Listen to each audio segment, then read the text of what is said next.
Federer gives title number 101 another try, while Isner looks to defend his Miami title.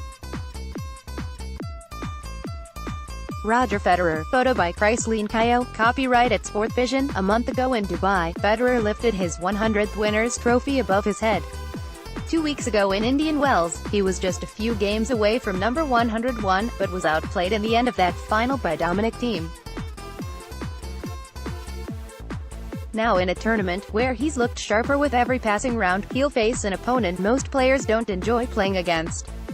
2018 was the best year of John Isner's career. While he started last year by only winning 2 of his first 8 matches, everything changed in Miami 1 year ago. That was the biggest title of his career, a run that included victories over 3 of the top 5 seeds. Later in the year, he advanced to his second major semifinal, where he went down in defeat in the longest semifinal of all time. This year he slowly built a momentum on the North American hard courts, and advanced to this final without dropping a set. I have backed up other tournaments before after winning them the previous year, but nothing of this magnitude. Isner said about reaching the final. To be back in the finals is a good accomplishment for me. Roger Federer 4 vs. John Isner 7-7, 6, 7-6, 7-5, 7-6, 7-6, 7-6, 7-6, 7-6, 7-6, 7-6. Those are the scores of Isner's matches in this tournament. He's played 9 tiebreakers, and prevailed in each one of them. We'll likely see more tiebreakers on Sunday. In their 7 previous matches, they've played 8 tie-breaks, with Roger winning 5 of them. As Chris Fowler of ESPN highlighted, Isner has never broken Federer's serve on a hard court. I'm just finding myself pretty calm in those situations. The reigning Miami Open champion commented about his success in tiebreakers. Maybe it's a little bit mental. I'm definitely playing my best tennis when I have been in that situation this week, there is no doubt. Federer is 5-2 overall against Isner. John did win the last time they played on tour, at the 2015 Paris indoors. Isner's other victory came in a Davis Cup match on clay in Switzerland. This is their 4th meeting on an American hard court, and Isner is yet to defeat Federer in the US. Those stats do not count their actual last meeting, at last September's team event, the Laver Cup. That was also played on a US hard court, with Federer saving match points and pulling out the win in a 10-point tiebreak. While the Laver Cup is not an officially recognized event, the result is certainly legitimate, as both players were obviously giving their all. I know what to expect, that he will not miss many serves. He's got an amazing serve. One of the best in the game, forever. It's really hard to play against him, Federer said during his on-court interview with ESPN on Friday. Of course this match will likely come down to just a few pivotal points where a break or a mini-break is up for grabs, and that gives Isner a legitimate chance. Federer will feel less pressure to hold his serve than Isner, knowing his previous inability to break Roger. That being said, Federer has struggled to convert break points in a few recent cases, most notably against Tsitsipas in Australia and Thiem in Indian Wells. If that trend continues here, that's big trouble for Roger in a match where break points will be so limited. All things considered, I give Federer the slight edge to win his 4th Miami Open title. 6 facts to know about the final. Embed from Getty Images. This is the oldest combined final in the history of the men's tournament. Federer is 37 years old and Isner is 33. Federer has a 15-1 win-loss record against American players in the final of tournaments. His only loss was to Andre Agassi at the 2002 Miami Open. Isner has already won 9 tiebreaks in the tournament so far in what is a career best for him. Federer could become the first player on the ATP Tour to win a second title in 2019. The first 19 tournaments have all been won by different players. Isner is bidding to become the 4th person in history to defend a title in Miami. following in the footsteps of Pete Sampras, Novak Djokovic, Agassi and Federer. Federer will be playing in his 50th Masters 1000 final and will be bidding to claim his 28th title. Regardless of the outcome, he will remain third on the all-time list for most trophies won at that level. Rafael Nadal leads with 33 titles, followed by Djokovic with 32. The full head-to-head record, Federer leads 5-2. Two of the WTA's most well-liked players and reserved characters will fight it out for the biggest title of their careers. Karolina Pliskova, at @Pliskova, Twitter, by Matthew Merriolf. In 2016, Karolina Pliskova advanced to the U.S. Open final. One summer later, after consistent results over the next year, she briefly held the #1 ranking. Since that time, she's failed to take her career to the next level, or reach another major final.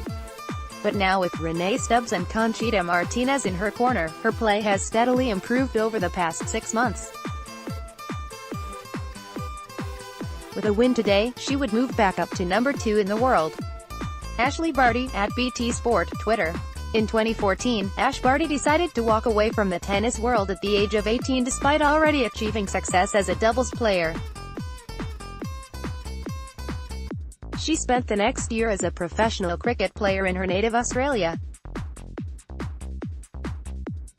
Barty returned to tennis in 2016, but immediate results did not come as she battled injury. But by 2017, she found herself ranked inside the top 20 in singles. Then earlier this year, she reached her first major quarterfinal. Now she'll debut in the top 10 with her run to the final in Miami. Karolina Pliskova, 5, versus Ash Barty, 12. They've split 4 previous meetings, 2 of which were on hard courts. 18 months ago in Wuhan, Barty prevailed 7-6 in the third. In last year's U.S. Open round of 16, Pliskova won in straight sets. Karolina will look to control the rallies with her power, while Barty will look to use her variety to give Pliskova different looks and move her around the court. Considering neither of them exactly crave the spotlight, X's and O's may not be as important as who better handles the moment.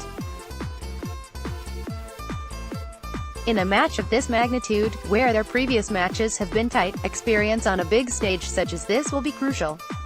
The definitive edge for Pliskova, who played in the U.S. Open final in this same country a few years ago. I look her the life the winner's trophy on Saturday. Other notable matches on day 13, Bob and Mike Bryan, at Usta, Twitter, defending champions Bob Bryan and Mike Bryan, 3, going for their 118th career title as a team, versus Wesley Koolhof and Stefanos Tsitsipas. Denis Shapovalov is hoping to learn from playing his idol Roger Federer after exiting the Miami Open. Denis Shapovalov, at SportsCenter, Twitter. Denis Shapovalov is hoping to learn from the enjoyable experience of playing Roger Federer after exiting the Miami Open. It was a special moment for the Canadian last night after playing his idol Roger Federer in the semi-finals of the Miami Open last night. The moment is something Shapovalov will never forget, but the result is something he will want to forget in a hurry after losing 6-2, 6-4 in convincing fashion.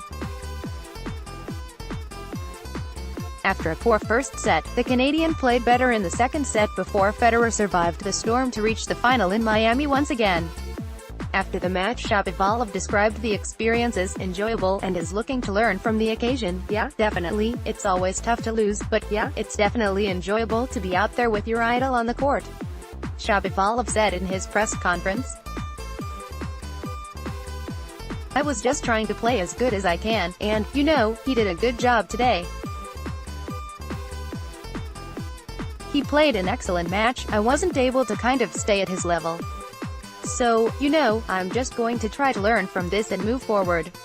Despite the result last night, reaching his first Masters 1000 semi-final is something to be proud of, and after an inconsistent 18 months, the Canadian finally put his game together this week. The 19-year-old also acknowledged that he wasn't playing at his 100% best, but credited the 20-time Grand Slam champion for causing that. Honestly, I don't think I was able to play at 100% at my level today, but, you know, that's why he's so good. Shapovalov explained. "You know, he didn't let me kind of get into my groove and get into my game.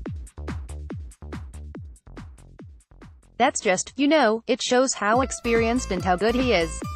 Next up for Shapovalov is the clay court season, which is something that could favor the Canadian, as he suggested in his press conference. "Honestly, yeah, it's kind of a good part of the season for me. I think I have proven myself on the dirt. See that I can play on it and beat good players on it." The first tournament of Shapovalov's clay court season is the Monte Carlo Rolex Masters, which starts on the 15th of April. John Isner is aiming for a second consecutive Miami Open after beating Felix Auger-Aliassime. John Isner, at ATP_Tour, Twitter. John Isner continues his winning streak in tiebreaks after beating Felix Auger-Aliassime 7-6, 3-7, 6-4, to reach back-to-back finals in Miami. The defending champion is 9-0 in tiebreaks this week after beating 18-year-old qualifier Felix Auger-Aliassime to reach a second consecutive final in Miami. In a topsy-turvy match, Auger-Aliassime served for both sets, but his inexperience proved costly as Isner battled back to seal the win.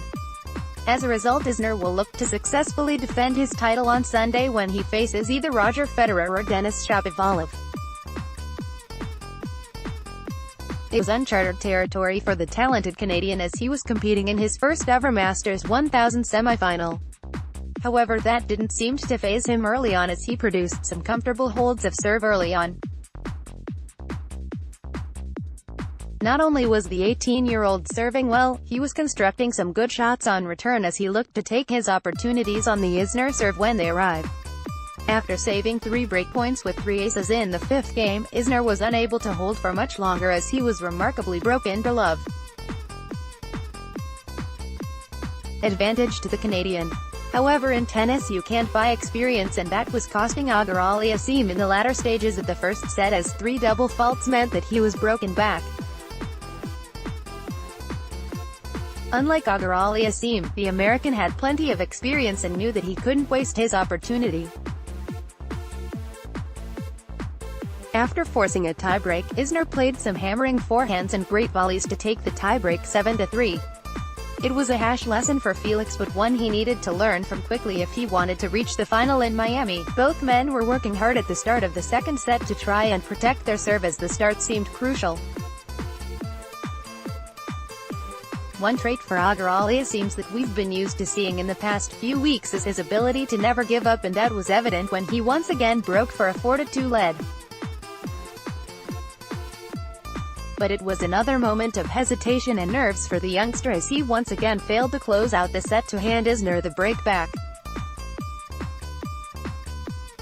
It was a great tournament for Felix, but he was simply outdone by nerves and inexperience as Isner took another tiebreak to seal his place in the Miami final for a second year in a row. Despite the result, Auger-Aliassime will climb to 33 in the world and can look forward to making more statements on his preferred surface, clay. On the other hand, Isner will now aim to successfully defend his Miami title when he faces Roger Federer or Denis Shapovalov on Sunday.